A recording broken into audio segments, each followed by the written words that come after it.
आज हम बात करने वाले हैं कैरेक्टर की। आपके बेसिक स्ट्रक्चर में अगर प्रॉब्लम होती है तो पर्सन का कैरेक्टर चेंज हो जाता है। ये वाली जो एक्सरसाइज आज मैं यहाँ पे हेलो दोस्तों, welcome back to my channel. तो कैसे हैं आप सब लोग? आई होप कि सभी अच्छे होंगे और खूब सारी प्रैक्टिसेस कर रहे होंगे। तो जैसा कि आपने थंबनेल में देख ही लिया होगा, आज हम बात करने वाले हैं कैरेक्टर के ऊपर। तो अगर आपको किसी भी पोर्ट्रेट की कैरेक्टर को पकड़ने में प्रॉब्लम हो रही है, लाइक किसी भी पोर्ट्रेट को जब हम ड्रॉ करते हैं तो हमारा एक सबसे बड़ा गोल होता है कि उस पर्टिकुलर पोर्ट्रेट की कैरेक्टर को हम पकड़ पाएँ और साथ ही साथ उसके बेसिक जो 3D रियलिस्टिक फॉर्म है उसको हम कैप्चर कर पाएँ, ठीक है, और एक आर्टिस्टिक सेंस को भी ऐड कर पाए, है ना। तो इन सारी चीज़ों को ध्यान में रखते हुए लास्ट में कई बार ऐसा होता है कि जो हमारा पर्सन का जो कैरेक्टर है वो मिस हो जाता है ना। तो सबसे पहले तो ये समझना जरूरी कि ऐसा होता क्यों है और किसी पर्टिकुलर पोर्ट्रेट की कैरेक्टर को मैच कराने के लिए हमें किन बातों का ध्यान रखना बहुत ज़्यादा ज़रूरी होता है। तो सबसे पहली चीज़ है कि जब हम पोर्ट्रेट को मैच कराने की कोशिश करते हैं या उसके कैरेक्टर पोर्ट्रेट को मैच कराने का मतलब ये है कि ऐसा नहीं करना है आपको कि बिल्कुल जो भी आपका रेफरेंस है उससे एग्जैक्टली आपको बस कॉपी करना है। नहीं, उस पर्सन के फेस का जो स्ट्रक्चर है, उसकी जो बनावट है, लाइक जो हमारा फेस का प्रोपोर्शंस है उसको आपको ध्यान में रखना है। साथ ही साथ आपको आपके फेशियल फीचर्स के ऊपर भी काम करना है। तो फेशियल फीचर्स के ऊपर जब हम काम करते हैं तो हम एक्सप्रेशन कैप्चर कर पाते हैं, बट उसके पहले की चीज़ है आपके बेसिक स्ट्रक्चर में अगर प्रॉब्लम होती है तो आपका पोर्ट्रेट चेंज हो जाता है, पर्सन का कैरेक्टर चेंज हो जाता है। तो इसके लिए एक एक्सरसाइज, ये वाली जो एक्सरसाइज आज मैं यहाँ पे कर रही हूँ, मैं पर्सन के कैरेक्टर के ऊपर ही यहाँ पे एक्सरसाइज कर रही हूँ क्योंकि अभी पोर्ट्रेट मैंने बहुत दिनों से किया नहीं था। तो जब मैंने 2-3 पोर्ट्रेट किए तो मुझे ऐसा लगा कि थोड़ा सा प्रोपोर्शंस में मिसमैच हो रहा है। इस वजह से जो मेरा पर्सन का जो कैरेक्टर है वो चेंज हो गया है। तो आज जो हमारा जो एक्सरसाइज है इसमें हम बेसिक प्रोपोर्शंस के ऊपर ही हम फॉलो करने वाले हैं और सिंप्लीफिकेशन एक्सरसाइज को हम यहाँ पे लॉन्ग आवर स्टडी के टर्म में हम यहाँ पे देखेंगे। जो हमारा ब्लॉकिंग प्रोसेस होता है स्टार्टिंग का, first stage of any portrait या any subject, first stage of simplification, उसमें हमारा ब्लॉकिंग होता है। तो हम यहाँ पे ब्लॉकिंग को देखेंगे और टू वैल्यू की स्टडी करेंगे, ठीक है। तो अब आप बोलोगे कि इसमें डिफरेंट क्या है, यही तो करते हैं, है ना। जब हम रैपिड स्केचिंग करते हैं तो भी तो हम यही करते हैं, है ना। Rapid sketching in the sense कि जब हम किसी फॉर्म की स्टडी करते हैं तो भी तो यही करते हैं। तो यहाँ पे हमारा मेजर गोल ये होना चाहिए कि हम यहाँ पे जो भी मेजरमेंट ले रहे हैं उसको हम क्रॉस वेरीफाई करके, क्रॉस मतलब रीचेक करके बार बार, लाइक एक मेजरमेंट हमने लिया, हमें लगा कि नहीं कुछ गलत है तो हमने उसको चेंज किया, क्रॉस वेरीफाई किया, है ना। तो इस तरीके से बहुत ज़्यादा टाइम लगा के हम अपने सारे मेजरमेंट्स को चेक करेंगे और जब हमें लगेगा कि हाँ हम श्योर हो गए, बिल्कुल एग्जैक्ट सारा चीज़ सही आ रहा है, उसके बाद ही हम नेक्स्ट लेवल पे प्रोसीड करेंगे। तो इसको हम बोलते हैं लॉन्ग आवर स्टडी।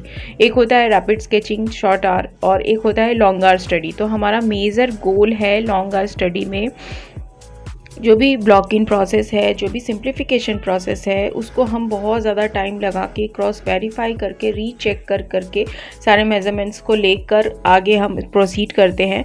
और उसके बाद जब हमें लगता है कि हाँ ये सारा मेजरमेंट हमारा सही हो गया है, उसके बाद ही हम लाइट के डायरेक्शन को देख के टू वैल्यू की स्टडी हम करते हैं, ठीक है।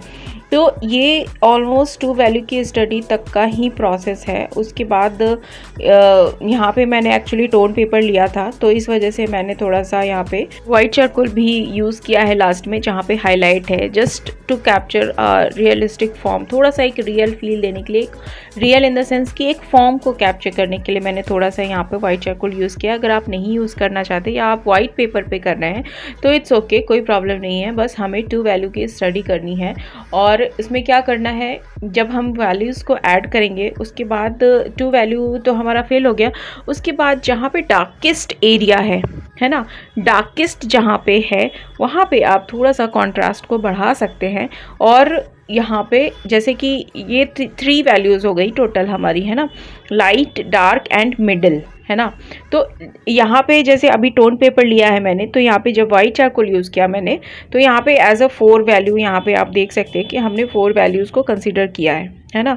तो इस तरीके से अगर आप वाइट पेपर पे करेंगे तो आप 3 वैल्यूज़ में इसको कंक्लूड कर दें। मतलब वो बोला जाएगा 2 वैल्यू ही, बस कुछ कुछ एरियाज़ में जहाँ पे डार्केस्ट डार्क है, जैसे आईलिड का पोर्शन है ना, हेयर्स के कुछ पार्ट ऐसे हैं या फिर कोर शेडो का पार्ट है, बस थोड़ा सा एक रियलिस्टिक फॉर्म को कैप्चर करने के लिए हम यहाँ पे कॉन्ट्रास्ट को थोड़ा सा बढ़ाते हैं, बट वो है एक्चुअली 2 वैल्यू ही स्टडी, है ना। और बट यहाँ पे हमारा मेजर गोल फॉर्म को भी कैप्चर करना नहीं है, मेजर गोल हमारा यहाँ पे प्रोपोर्शंस है, ठीक है।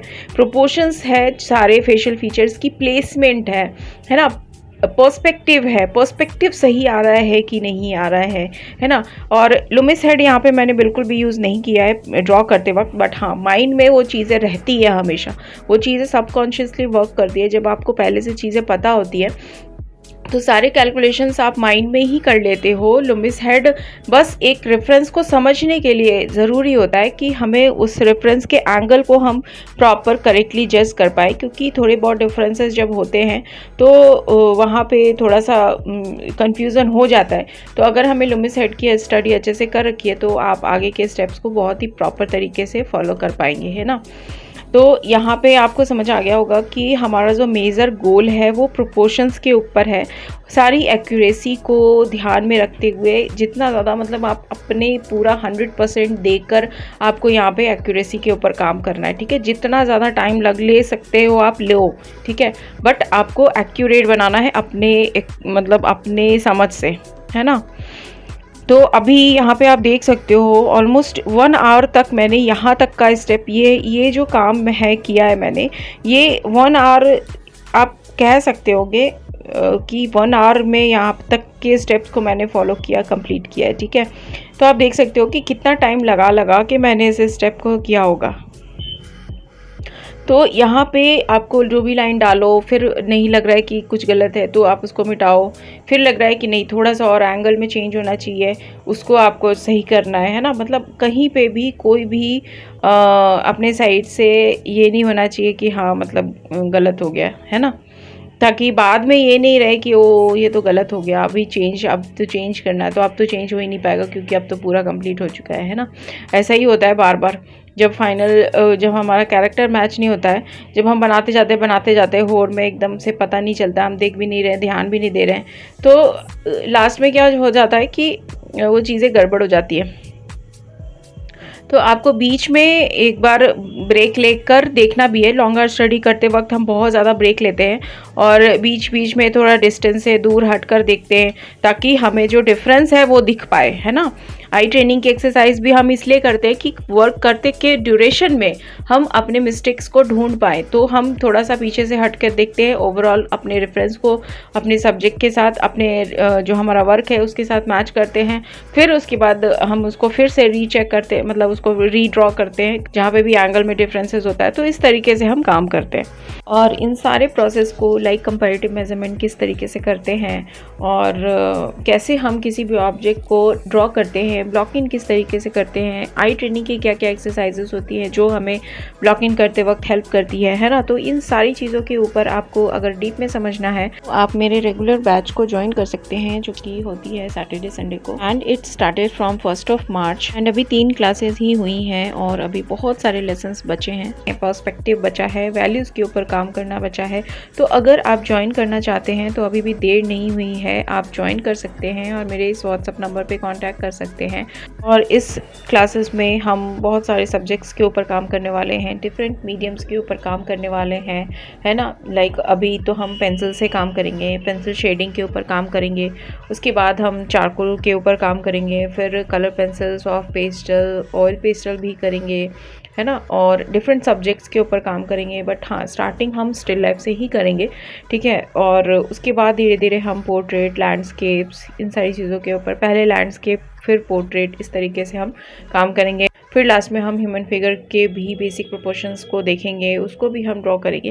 फिर उसके बाद एक्रेलिक पेंट से भी हम काम करेंगे और जब हम कलर वाले मीडियम्स यूज़ करेंगे तो वहाँ पे कलर थ्योरी भी आ जाती है ना। तो कलर थ्योरी को भी मैं पूरा अच्छे से एक्सप्लेन करूँगी, है ना। तो ये सारी चीज़ें हम करने वाले हैं इस क्लासेस में, जो कि लॉन्ग 1 ईयर का ये प्रोग्राम है। तो अगर आप इंटरेस्टेड हैं तो बिल्कुल आप ज्वाइन कर सकते हैं, इसी व्हाट्सअप नंबर पर आप कॉन्टैक्ट कर सकते हैं। तो यहाँ पे आप देख सकते हैं अभी मैं यहाँ पे सेकंड वैल्यू को फिल कर रही हूँ, को शेडो पे थोड़ा सा कॉन्ट्रास्ट को ऐड कर रही हूँ, है ना। तो जो भी हम यहाँ पे वैल्यूज़ को फिल कर रहे हैं, तो यहाँ पे जो भी मैंने रेंडरिंग की है उसको थोड़ा सा स्मूथ करने की कोशिश कर रही हूँ। कुछ एरियाज़ में हम अपने स्ट्रोक्स को विजिबल रख सकते हैं, लाइक जो हमारा बेसिक फेस का पोर्शन है वहाँ पे नहीं, बट हाँ आसपास के एरिया में, हेयर्स के पास में, मतलब ये सारी चीज़ें वैसे तो आप बाद में देखेंगे, बट फिर भी थोड़ा सा एक आर्टिस्टिक सेंस डेवलप होता है एक वर्क में, एक एकेडमिक तरीके का एक विजुअल होता है, तो वो चीज़ें थोड़ी अट्रैक्टिव लगती हैं, बहुत ज़्यादा आई कैचिंग, और मतलब थोड़ा मुझे अच्छा लगता है। It's my personal choice. तो यहाँ पे आप देख सकते हैं थोड़े से जो स्ट्रोक्स हैं उसको मैं थोड़ा सा स्मूथ करने की कोशिश कर रही हूँ, ठीक है। और यही प्रोसेस है, आप देख सकते हैं, कंटिन्यू कर सकते हैं। और जब लास्ट में हमारा थोड़ा सा एक लाइटिंग इफ़ेक्ट को, थोड़ा सा लाइट को कैप्चर करने के, सेंटर लाइट के ऊपर मैंने यहाँ पे थोड़ा सा वाइट चारकोल यूज़ किया है, ठीक है। तो इसी तरीके से आप प्रैक्टिस करना। और मुझे ग्रुप में अगर आप ऐसे भी अगर आप ज्वाइन करना चाहते हैं मुझे, तो आप अपने वर्क को शेयर करना चाहते हैं तो भी आप कर सकते हैं। मेरे व्हाट्सएप नंबर पे आप कांटेक्ट कर सकते हैं। मेरे नॉर्मल जो ग्रुप है उस पर भी आप ज्वाइन कर सकते हैं, ठीक है, और अपने वर्क को शेयर कर सकते हैं। जैसे कि मैं 30 डेज़ रैपिड स्केचिंग चैलेंज भी हमने किया था, तो वहाँ पे भी हम लोग बहुत सारे लोग कनेक्टेड हैं, हम लोग वर्क करते रहते हैं और भेजते रहते हैं ना। और उसमें भी हम डायरेक्टली कनेक्टेड हैं, जो कि बिल्कुल फ्री है, उसमें कोई भी आपकी कोई चार्जेस नहीं लगने वाली हैं, तो वो भी आप ज्वाइन कर सकते हैं ग्रुप में। और जो अभी लेसन क्लासेस के बारे में बताई मैंने, जो सैटरडे संडे होगा, जो 1 ईयर के प्रोग्राम के बारे में बताया मैंने, वो पेड कोर्स है, तो उसको अगर आप ज्वाइन करना चाहते हैं तो वो भी आप ज्वाइन कर सकते हैं। उसकी सारी डिटेलिंग मैं आपको बता दूंगी। और वो क्लासेस होती है Saturday Sunday 11:30 AM to 1 PM, ठीक है, आफ्टरनून में।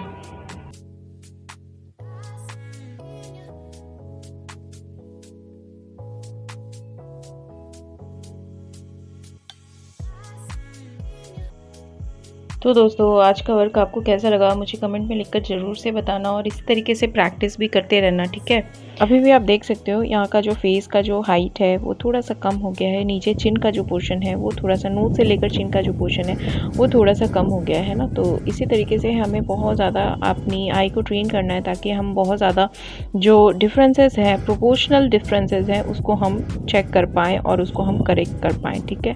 तो दोस्तों अगर आपको मेरा वर्क अच्छा लगा तो मेरे इस वीडियो को प्लीज़ लाइक करना। और आर्ट की मैं ऐसे ही डिफरेंट बहुत सारी ट्यूटोरियल्स ऑलरेडी शेयर कर रखा है, और आगे भी मैं लाती रहूँगी, तो मेरे चैनल को सब्सक्राइब भी कर सकते हैं। तो मिलते हैं फिर नेक्स्ट वीडियो में, तब तक के लिए bye bye. Thanks for watching my video. Keep watching, keep practising.